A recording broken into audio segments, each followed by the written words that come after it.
మీకు ఫోన్ చేసి మంచి పని అయింది. పనిలో పడిపోయి ఆ విషయమే మర్చిపోయాను. అపరాధం కాకముందే అమ్మవారికి బోనం సమర్పించాలి. ఏం కాదులే కాదంబరి, అమ్మవారి అనుగ్రహం నీకుంది కాబట్టి నువ్వు నాకు ఈ టైంలో కాల్ చేశావు. సరే, ఉంటాను.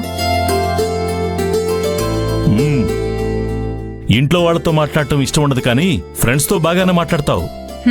నేనేమైనా అలిగానా? లేదంటే మిమ్మల్ని నాతో మాట్లాడొద్దని చెప్పానా? నా కన్న కొడుకు కూడా నాతో మాట్లాడడానికి ఇష్టపడ్డు.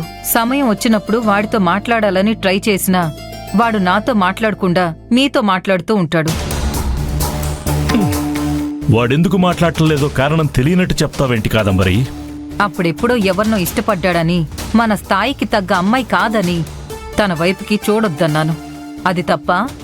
నువ్వు చూడొద్దు, కానీ పొరపాటున ఎప్పుడైనా చూడాలనుకున్నా ఆ అమ్మాయి లేదు.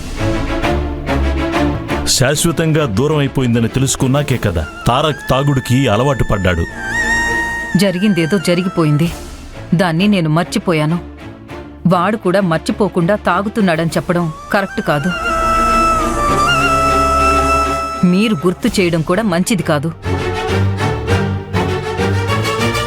చూడండి, నేను అమ్మవారికి బోనం సమర్పించాలనుకుంటున్నాను.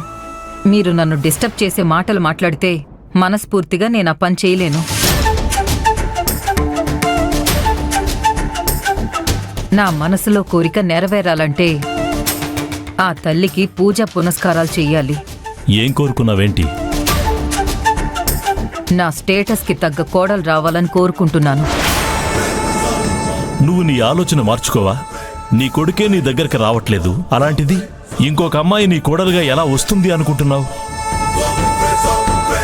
నీలవేణిని అర్థం చేసుకో కాదంబరి. నువ్వన్నట్టు తారక్ జరిగిందంతా మర్చిపోయి ఇప్పుడిప్పుడే నీలవేణి విషయాల్లో ప్రేమాభిమానాలు చూపిస్తున్నాడు. కొడుకు కోడలిద్దరూ బావుండాలని నువ్వు మనస్ఫూర్తిగా కోరుకుంటే పూజ ఎలా చేసినా సరే ఫలితం దక్కినట్టే.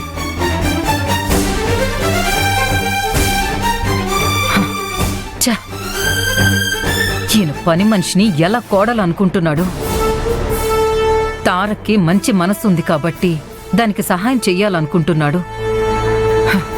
నన్ను ఉడికించడానికి అప్పుడప్పుడు తను నా భార్య, నా జీవిత భాగస్వామి అని చెప్తాడు, కానీ వాళ్ళిద్దరూ ఎప్పటికీ ఈడు జోడు ఎలా అవుతారు? ముందు ఈయన అర్థం చేసుకోవాలి. త్వరగా అవ్వాలి. ఇలాగే పనులన్నీ నత్తనడకగా సాగితే ఈరోజు అమ్మగారు ఊరుకునేలా లేరు. ఏంటి ఈ పూట రేణుకనే అమ్మగారైపోయారు? అది కాదు కుకుటేషన్నా, పెద్దవాళ్లకు ఎప్పుడు ఏమనిపిస్తే అది చేసేస్తారు కదా. కొంపదీసి వాళ్లే వచ్చి వంట కూడా చేస్తారా ఏంటి? ఊరుకో అన్నా, నువ్వు తమాషాగా అన్నా వాళ్ళు విన్నారంటే తిట్టేస్తారు. ఈ కుకుటేషన్కి జోకులు ఎక్కువైపోయాయి. ఎందుకు రేణుక హడావిడి చేస్తున్నావు? ఈరోజు అమ్మవారికి బోనం సమర్పించాలని అమ్మగారు చెప్పారు. మనం ఈ వంటగదిలోనే ఉంటే సరిపోదు.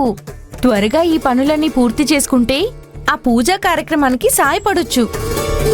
మనం చేసేదేముంటుంది, అంతా క్యాటరింగ్ వాళ్లే చేస్తారు కదా. అమ్మవారికి బోనం సమర్పించాలంటారు గాని ఏం చేయాలో ఎలా చేయాలో తెలీదు.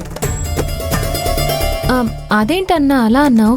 అవునమ్మా, ఎవరినో పిలిపించేసి వంటలు చేయించి తర్వాత మమ్మ అనిపించేస్తారు. సంబరం అనేది ఏమీ ఉండదు. ఏదో అలా కానిచ్చేసామా, క్యాటరింగ్ వాళ్ళ వంటలు తిన్నామా, అంతే అయిపోయింది. అయ్యో, ఎందుకలా చేస్తారు? బోనాలకంటూ ఒక పద్ధతి, ఆచారం, వ్యవహారం ఇవన్నీ ఉంటాయి కదా. అలా ఉంటుందని నువ్వనుకుంటే ఎలా? వాళ్ళకు కూడా తెలియాలి కదా. తెలుసుకోవాలి కదా రేణుక. నువ్వు అలా అన్నావంటే కాదంబరమ్మ గారి కోపం కట్టలు దించుకుని కట్టమ్మాయి సంవత్సరం ఎత్తేస్తుంది. నీలవేణి అన్నదానిలో తప్పే ఉంది కుకుటేష్. సార్, నేనే కాఫీ తీసుకొచ్చేదాన్ని కదా. నువ్వు కాఫీ కలుపుతున్నావో మాటలు కలుపుతున్నావో రావడం ఆలస్యమైందనేసి నేనే వచ్చాను. అయ్యో,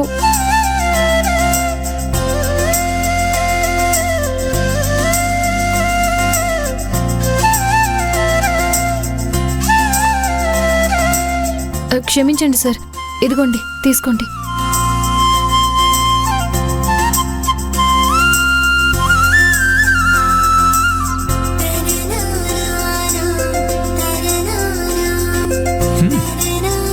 అమ్మవారి బోనం ఎలా సమర్పించాలో నీకు తెలిస్తే చెప్పొచ్చు కదా.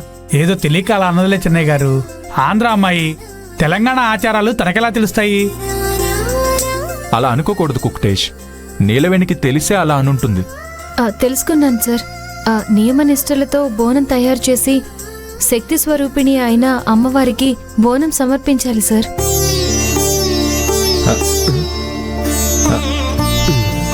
బోనాన్ని ఒక్కొక్కరు ఒక్కొక్క విధంగా తయారు చేస్తూ ఉంటారు. కొందరు బెల్లం పాయసం చేస్తే ఇంకొకరు పెసరపప్పుతో అన్నంతో బోనం వండుతారు. నవధాన్యాల పరమాన్నం, పప్పు దినుసులతో వండి కూడా నైవేద్యంగా పెడుతుంటారు కదా.